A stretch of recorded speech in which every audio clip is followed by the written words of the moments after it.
Greetings, I'm David Walker of the Firestone Walker Brewing Company, and welcome to Matt Brynildson's Cathedral.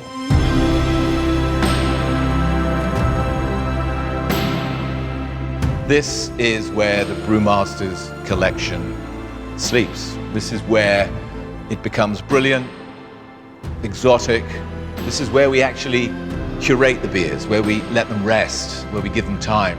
It's a limited space, it's a limited amount of beer, and it's a special place, wouldn't you say? It is. And we're here to talk about the 2025 Brewmaster Collective.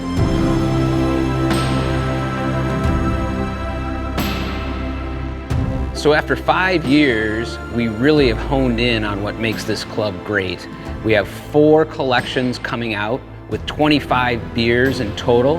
We have taproom perks and comp tours, membership discounts. We have club tastings and events. I think one of the really cool parts that's a membership plus is that you have a very, very good chance of getting tickets to the Invitational. Yes, it's amazing time if you can get a ticket. Luckily, I manage to get a ticket every year, but it's not easy. I mean, you've always been really fairly sort of confident brewer. I mean, you have no problem collaborating. But this club enables you to just take that to the next level, I think.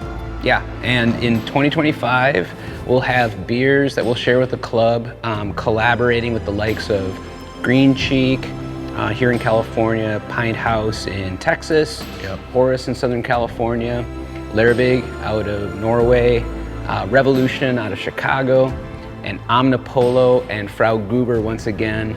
So David, it's essentially our very best beers shared with our very best friends.